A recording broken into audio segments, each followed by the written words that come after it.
Welcome to Broncos HQ. The Broncos look to bounce back and get their first divisional win of the season as they travel to Los Angeles to face the Chargers. I'm your host and team reporter, Elisa Hernandez, next to Hall of Famer Steve Atwater.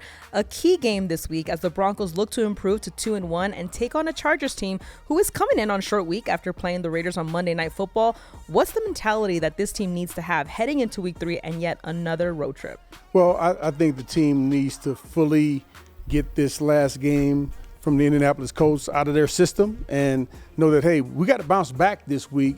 This is a big game. It's a divisional game about one of probably the better teams in the AFC, and we're going to go out and have to play really well. What kind of statement does that make for this team after struggling in week 2 to come in and defeat a 2-0 Chargers team, especially knowing that they have 2 wins already in the division? Yeah, well, it's certainly a little bit stressful, but with each NFL game is kind of like that. So they can't put too much pressure on themselves, but they still got to know that this is a big game. This is important, and you got to go out there and leave it out there on the field. You got to give it everything you got. You got to make sure you know your responsibilities and just go full speed.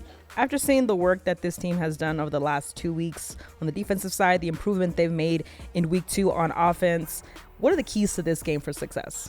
Well, I would say more than anything, a couple of things. First off, limiting penalties. That's one of the things that we had a few too many penalties the last game against the Colts. Also, limiting turnovers. We had a couple of turnovers, and also limiting big plays. We had several big plays that we gave up versus the Indianapolis Colts. We gave up 5 of them. When I say a big play, that's a play 20 yards or more. We gave up 5 of them versus when we played the first week against the Titans, where we only gave up 1 big play. So we got to make sure we limit those big plays. How encouraged are you by what you saw from wide receiver Troy Franklin? I mean, he had a career high and I believe receptions and receiving yards. Him and Cortland Sutton, I feel, can be a really good tandem, especially on the road. Oh, yeah. I mean, I remember watching him when he was at Oregon. Bo was throwing the ball to him, and I was really impressed with him there. Last year was like most rookie years are for NFL players. It was, not a bad year, but it was just a learning year. And now he's coming into his own. He's looking like he's in that same form he was in at Oregon. He's looking like a top-tier receiver. And if he continue to make those plays, Bo can continue to get him the ball. Man, we're going to have a very explosive offense. Yeah, I think having Sutton being your Mr. Reliable, I know that Troy Franklin mentioned during training camp that he's a guy that he wants to be counted on in those moments. I think you saw those moments against the Colts. Well, the Broncos offense took a step forward in week 2. Wide receiver Marvin Mims Jr. recording his first touchdown of the season. I caught up with him after practice to talk about how the offense looks to get off to a fast start, how he looks to build upon week 2, and more. Week 3 is upon us. You guys are heading on the road to face your first divisional opponent of the season. How important is this win against the Chargers, not only to bounce back, but to get your first win in the division? Yeah, I think you kind of said it. First divisional game, a chance to get the first win in the division. They're also sitting at number 1 right now and defeated at 2-0. So it's really important, and we can kind of push it off. But at the end of the day, this is first division game. They're sitting at the top 2-0, and whether we like it or not, at the end of the season, this will be a very important game for us. This offense took a step forward last week. How can you guys build on that and start fast again? Yeah, I mean, really it's just that first drive, getting out there, putting up points, and then the whole confidence of the offense just boosts. And we kind of were able to carry that for most of the game. And, just a couple of mental mistakes, a couple of penalties, and kind of set us back towards the end of the game. But at the end of the day, I mean, as long as we're heading in the right direction, I feel like we have fully utmost confidence in each other. You mentioned that they're talking about the mental aspect of the game. Back-to-back road games, what is the mentality of this team going into this matchup? Yeah, I think a lot of the older guys kind of know what to expect. With the divisional, we're kind of real familiar with this place, and, there's going to be a lot of Broncos fans, but now the Chargers are really, right now they have that number 1 spot. It's going to be their home opener. They're 2-0, so it's going to be loud. It's going to be challenging, but at the end of the day, I mean, this being our second road game, we should be more used to the challenges that come with a road game. You got your first touchdown in the last road game. How have you seen the work you've done in the offseason translate onto the field so far?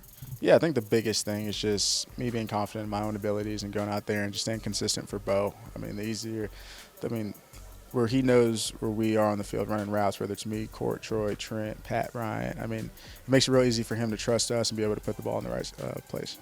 You talked about your quarterback there. What have you seen from Bo Nix and the resiliency he has in games in his second year that was different from his rookie season? Yeah, I don't think there's much different, to be honest. I think coming in as a rookie, he was really unfazed. I just always look back to that Seattle game, week 1, away game for a rookie. That's tough, especially playing there. But just look at Bo throughout his whole career. No matter what mistakes he makes, someone else makes, he's never phased. He stays unfazed. He stays the same the whole game, even through the lows and highs. We know what Bo's going to do back there at quarterback.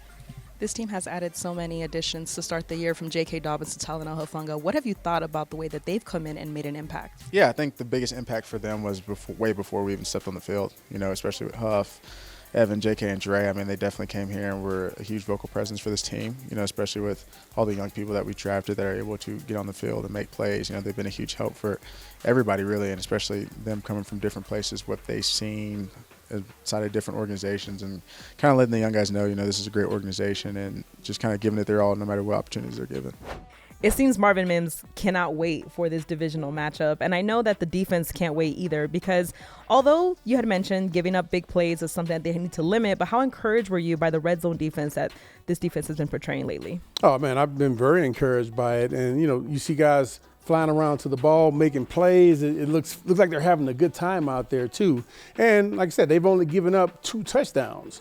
And that's huge, because the more you make other teams kick field goals, I think the more frustrated the other team gets, because they can't get into the end zone, and the more chance you'll give to get the ball back for our offense to give them an opportunity to score touchdowns. Yeah, this defense ranks first in QB hits and sacks so far since 2024, because they've kind of picked up where they left off in terms of the aggressiveness that they have.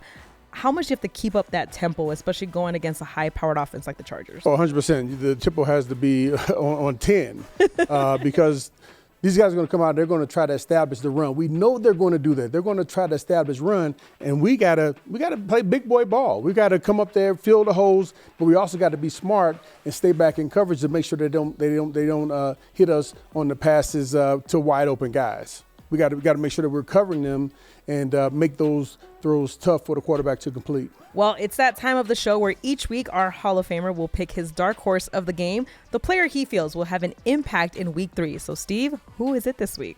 Come on, J.K. Dobbins. Now, I was excited when we signed him, but just getting a chance to see him work throughout training camp and then these first couple of games, the stats, first week 1, 16 rushes, 63 yards, 1 touchdown. Week 2, last week against the Colts, 14 carries, 76 yards, another touchdown.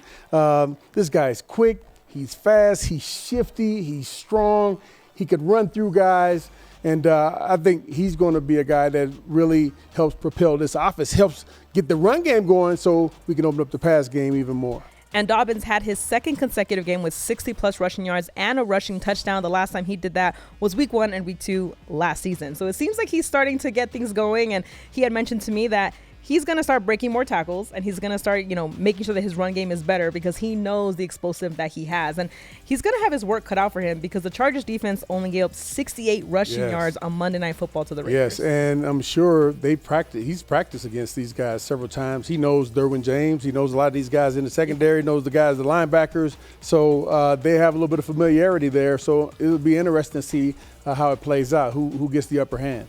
Well, it's wheels up to Los Angeles for the second road trip of the year. That will do it for Broncos HQ. I'm your host and team reporter, Elisa Hernandez, next to Hall of Famer Steve Atwater. A reminder, the Broncos-Chargers game kicks off at 2:05 Mountain Time at SoFi Stadium. Make sure you guys tune in, and we'll see you next time.